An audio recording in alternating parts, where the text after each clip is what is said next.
Ассалаумағалейкум достар, бүгінгі видеода біз сіздерге қалай бой өсіруге болады видеоның екінші бөлімін түсіретін боламыз. Себебі достар, бізге көптеген адамдар және жігіттер комментарий жазған болатын, бой өсірудің екінші бөлімін түсірді. Сонымен достар, алдында бізге мынандай комментарий жазған болатын бір бала.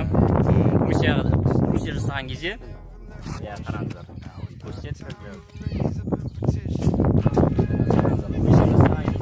Адамның бойы өсіруге болады деген болатын да. Және қараңыз, мысалы, сен жасағанда қандай сезім береді мысалы? Білдім, оның күш қысымен тек қана қол, арқа болсын. Қол қосылып тұр, міне. Қолдың күші сүйектер қосылып тұр, және бұлшықтар қосылып тұр. Сіз тек қана қолмен ғана ұстап қосылып сондықтан брусья жасаған кезде бой өспей қалады деген біз үшін. Айтпақшы достар, біз сосын екінші тағы да бір айтайық. Мысалы біз алдыңғы видеода бой өсіруге арналған жаттығуларды көрсеттік, ода секірдік. Солай денені созды. Ойладық біз омыртқаны созса егер бой өседі, бірақ та ол кішкене қате болды. Біздің қатеміз болды. Бірақ та негізінен егер сіз кез келген спортпен айналыссаңыз, онда бойыңыз өседі. Мысалға алсақ, баскетболист, волейболистердің бойлары ұзын себебі олар көп секіреді. Және қозғалыс жасайды. Көп қозғалыс жасағандықтан. Мысалы, жүзуге қатысатындар, олардың бәрінің бойларын қарап мысалы. Себебі олар белсенді жұмыс жасайды. Денесін бүкіл бұлшықеттер жасайды. Бір сөзбен айтқанда, адам неғұрлым белсенді әрі жақсы тамақ жейтін болса, сосын ұйқысы дұрыс болса, онда оның бойы өседі. Ондай болса, бойың 1.80-ге жетеді. Кез келген адам егер спортпен тағы да белсенді айналысса, жай кез келген спортпен. Ол шахматпен емес енді. Шахматпен емес, бокспен, кез келген спортпен. Кез келген спорт түрімен айналыссаңыз, онда бойыңыз өседі. Және біз қазір сіздерге қызықты және күшті жаттығулар көрсетеміз, тағы да бой өсіруге арналған. Бірақ та бұл шын ба? Нақты бұл гипотеза біздің ойымызша, егер аяқтың бұлшықеттерін созған кезде адамның бойы өседі деген біздің ойымыз. Сосын айтпақшы достар, бала туылған кезде денесі ұзын болады, ал аяқ кішкентай болады. Бала өскен сайын жасы, онда оның денесінің ұзындығы кішірейіп, аяғы ұзаратын болады. Сондықтан да осы біз аяқтың ұзарын көрсетіп боламыз. Сонымен достар, мен сендерге қазір аяққа арналған өте жақсы жаттығуларды көрсетіп боламын. Өте көп жақсы көмектесетін жаттығулар. Сонымен бірінші жаттығу, және жаттығу жасамастан бұрын аяқтарыңыз қыздырынып алуды ұмытпаңыздар. Сонымен бірінші жаттығу, былай жерге отырасыздар. Содан соң, аяқтарыңызды осылай бір-біріне қосып, осылай созасыздар. Содан соң денелерді салғаннан өзіне созасыздар. Менің растяжқа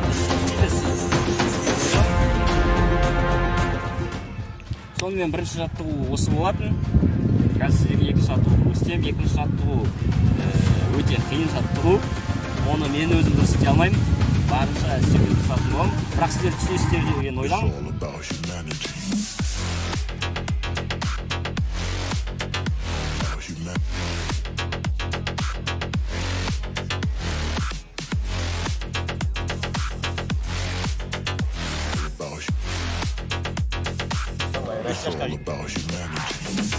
Қараңыздар, осылай істейсіздер.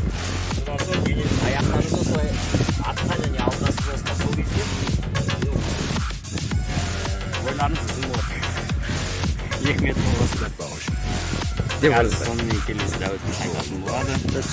Үшінші жаттығу, біз бұл жерде аяқтың нешін созу керек екенін айтып отырмыз. Себебі сіз аяқ созған кезде сіңіреміз бұлшықеттер созылып, сіздің бойыңыз сәл болсын сосын сол жаттығуларға айтайық кетейік. Үшінші жаттығу, ол кездесте кәдімгідей былай істер.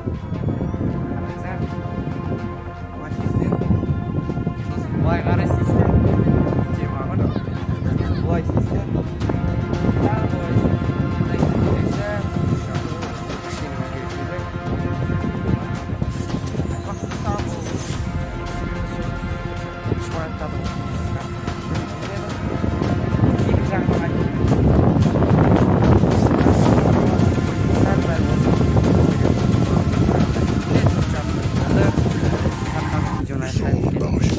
Осымен видеомыз аяқталды.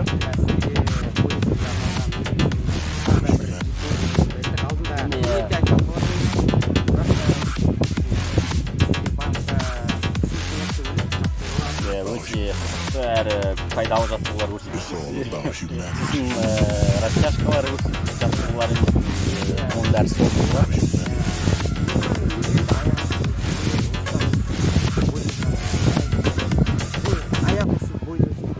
Аяқ негізінен өтеу. Бір түзеу бар ғой? Егер аяғыңыз ұзын болса, бойыңыз ұзын болады. Ондай болса, көп сөйлемей. Айтпақшы достар, Марков жеді, ұмытпаңыздар.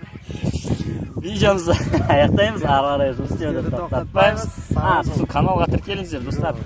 Жаңадан көріп отырсаңыз, бірінші рет көріп отырсаңыз, каналға тіркеліңіздер. Ойбай, тағы да айтайын, егер де біз видеоға бірінші рет көріп отырсаңыз, каналға тіркеліп, лайк басып,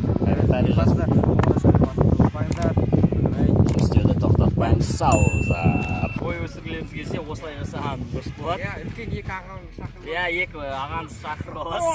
Давай тарт, давай. Осылай істесеңіз, бойыңыз ұзын болады.